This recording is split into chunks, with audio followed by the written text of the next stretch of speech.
Alex Pereira versus Khamzat Chimaev. Striking versus grappling. Fun versus boring. Ever since Alex P knocked out Lil Ank in the rematch, I've seen a lot of cope from a certain fan base. And something that really caught my eye is that people are saying Pereira is apparently ducking Khamzat. And I guess that's coming from Khamzat calling out Pereira on Twitter. People forget, man, he's the Twitter champion. But honestly, I don't think I need to I don't think I need to explain why this isn't the case, okay? Khamzat just isn't in a position to move up and fight Pereira. Like, you just got the belt in a lackluster 5-round decision. You haven't defended the belt a single time. So it's easy for you to yap on Twitter when this fight isn't even on the table. Like, this is the equivalent of JDM calling out Khamzat after he got the belt from Bilal. Is Khamzat now ducking JDM? Listen guys, we have to be smarter than this. But despite the narrative of Alex P ducking Khamzat, and my own history with Khamzat Chimaev, if you're a true MMA realist fan, you know what I'm talking about. When I first thought about this fight, I was like, nah man, Alex P is gonna get absolutely destroyed on the ground. He's gonna get wet blanketed for 5 rounds straight. Half guard camp for 5 rounds straight. I was crashing out from just the thought of that fight. But upon further inspection, this is actually a pretty interesting fight because contrary to what a lot of people think, Pereira's not completely cooked when it comes to the grappling. Ever since the first Adesanya fight, we've seen some very drastic improvements, from fumbling a takedown and getting mogged on the ground by Israel the Gino Bender Adesanya, to surviving with Jan Blachowicz on his back for an entire round, to surviving with Jiri in half guard, and being able to stop every single takedown from Lil Ank. So Alex Pereira has actually become a very good defensive grappler,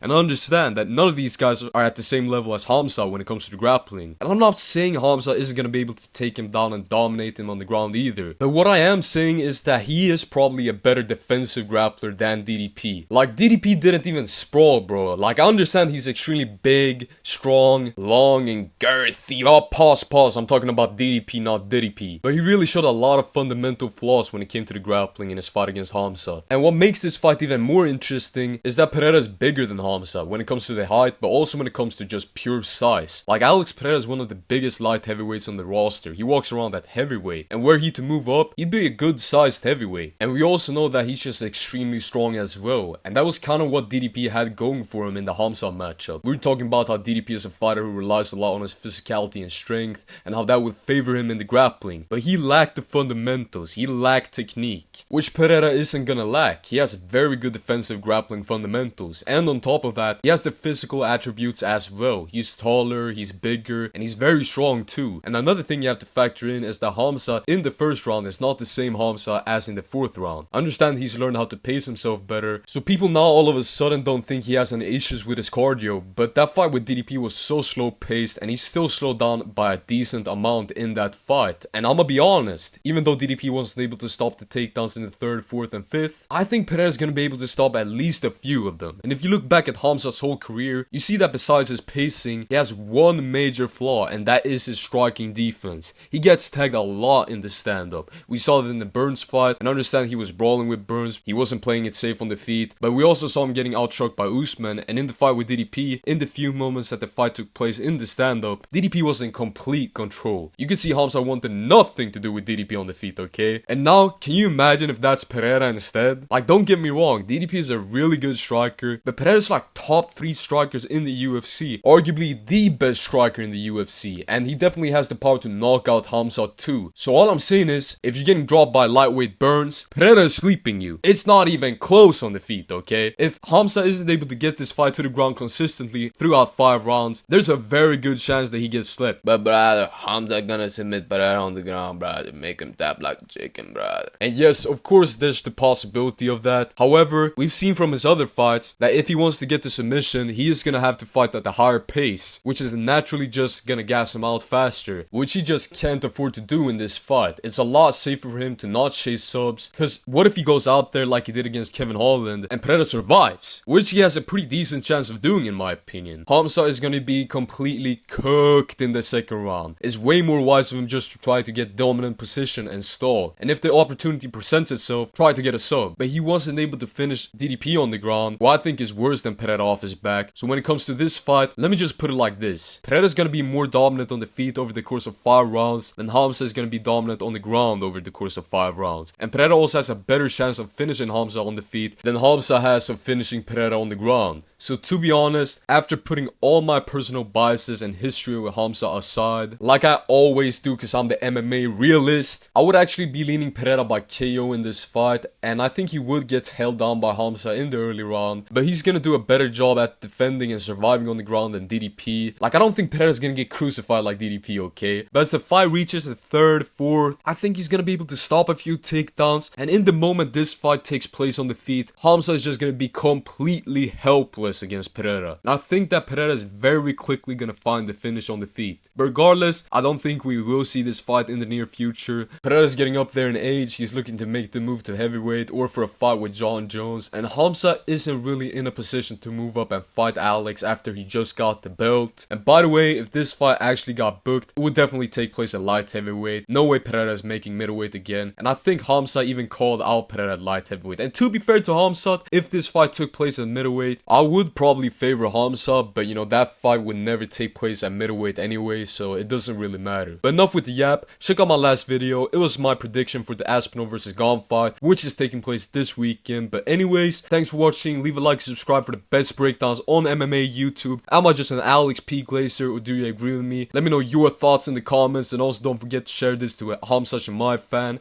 and I'll see you all in the next one. Goodbye!